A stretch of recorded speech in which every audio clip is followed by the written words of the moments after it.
नमस्कार दोस्तों, खबरों का सिलसिला शुरू करने से पहले आप वीडियो को लाइक और सब्सक्राइब कर दीजिए और कमेंट में बताइए कि आप ये वीडियो कहां से देख रहे हैं। उत्तर प्रदेश मौसम न्यूज 26 जुलाई 2025। यूपी में बारिश का सिलसिला शुरू हो गया है।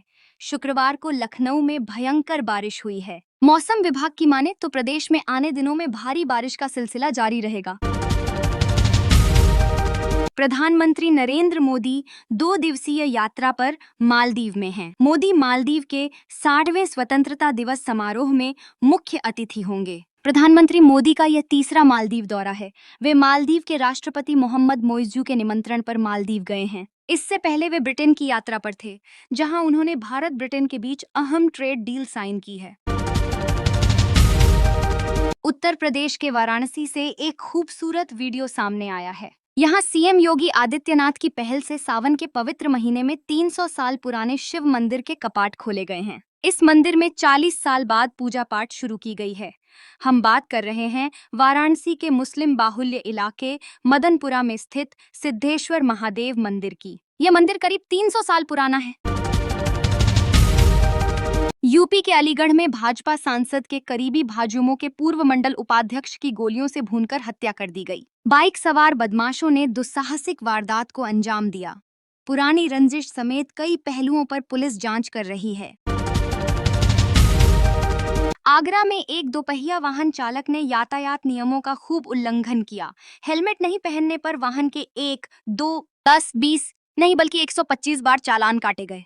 मगर एक बार भी चालक ने न तो हेलमेट पहना न ही शमन शुल्क जमा किया। अब पुलिस ने वाहन का पंजीकरण निरस्त कराने के लिए आरटीओ को रिपोर्ट भेजी है। साथ ही वाहन भी सीज किया जाएगा। वहीं 7000 ऐसे वाहनों की भी रिपोर्ट आरटीओ को भेजी गई है, जिनके 50 से ज्यादा चालान कट चुके हैं। फरीदपुर थाना क्षेत्र के बंजरिया गांव में चक मार्ग की पैमाइश के दौरान किसान पप्पू यादव 40 की मौत हो गई। पुलिस पहले इसे सामान्य मौत मानकर चल रही थी, लेकिन पोस्टमार्टम रिपोर्ट में हत्या की पुष्टि हुई है। किसान के गले की हड्डी टूटी मिली। शरीर पर चोट के निशान भी मिले थे। फिरोजाबाद के टूंडला के सुनील की हत्या में सनसनीखेज खुलासा हुआ है। पत्नी ने प्रेमी के लिए सुहाग का कत्ल कर दिया। पत्नी ने प्रेमी के मदद से ऑनलाइन जहर मंगवाया और दही में मिलाकर खिला दिया। पुलिस ने पत्नी और उसके प्रेमी को गिरफ्तार कर लिया है। पिछड़े वर्ग की बेटियों की शादी के लिए अनुदान राशि 20,000 रुपए से बढ़ाकर 35,000 रुपए करने की तैयारी है। पिछड़ा वर्ग कल्याण मंत्री नरेंद्र कश्यप ने बताया कि प्रस्ताव तैयार कराया जा रहा है। अवैध धर्मांतरण गिरोह का पाकिस्तानी कनेक्शन भी सामने आया है। दुबई में बैठे पाकिस्तानी तहसीन तनवीर और दिल्ली निवासी सुलेमान गिरोह के लिए फंडिंग करते थे। साथ ऑनलाइन दीनी तालीम भी देते थे। धर्मांतरण कराने वालों को पैसा उपलब्ध कराते थे। गिरोह के संपर्क में आई 2 युवतियों से पुलिस की पूछताछ में यह जानकारी सामने आई है।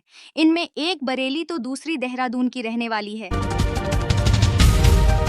उत्तर प्रदेश के फतेहपुर जिले से सनसनीखेज मामला सामने आया है।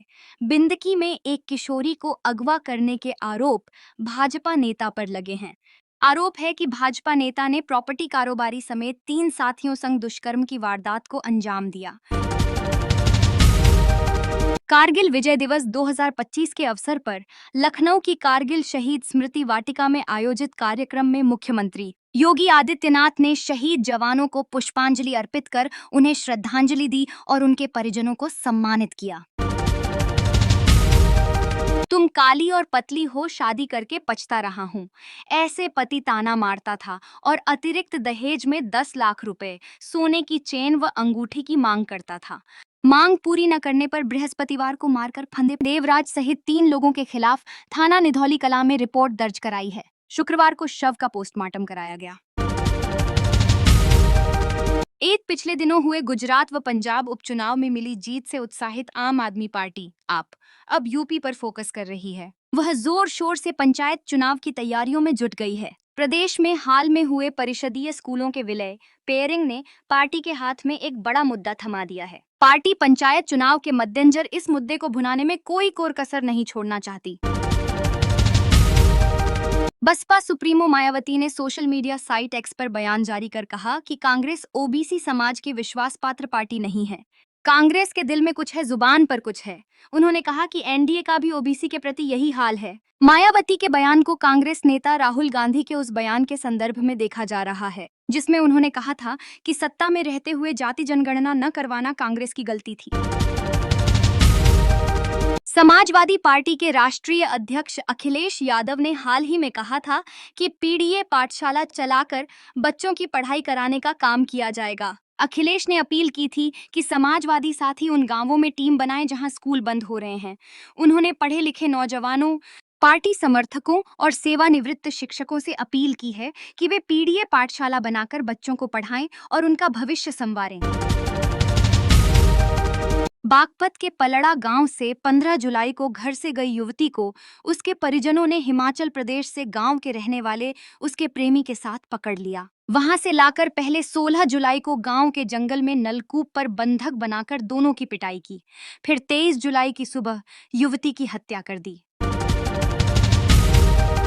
अलीगढ़ में भाजपा नेता और प्रॉपर्टी डीलर सोनू चौधरी की हत्या किसी परिचित ने की है। सभी रास्तों के सीसीटीवी से हमलावर गायब मिला। हमलावर कच्चे रास्तों से आया और हत्या के बाद निकल गया। रिश्ते के भतीजे ने प्रॉपर्टी डीलर चाचा को भी किसी से बात करते देखा था। कटघर थाना क्षेत्र के गुलाबबाड़ी में सारिक ने अपने दोस्त शाहनवाज उर्फ बबलू और जुनैद की चाकू से गोदकर हत्या कर दी। शराब पीने के बाद दोनों के बीच रुपयों को लेकर विवाद हुआ था। पुलिस ने आरोपी सारिक के खिलाफ केस दर्ज कर लिया है। सावन माह में कांवड़ यात्रा के अलग अलग रंग दिखाई दे रहे हैं। शिव भक्ति से सराबोर कांवड़ियों में आस्था के साथ देशभक्ति का संगम देखने को मिल रहा है। लखीमपुर खीरी के सिंगाही से ऐसी ही तस्वीरें सामने आई हैं, जहां 151 फीट लंबे तिरंगे को लेकर अनोखी कांवड़ यात्रा निकाली गई। इसमें ब्रह्मोस मिसाइल का प्रतिरूप भी आकर्षण का केंद्र रहा। इस दौरान कांवड़िए भजनों पर नाचते गाते हुए चल रहे थे।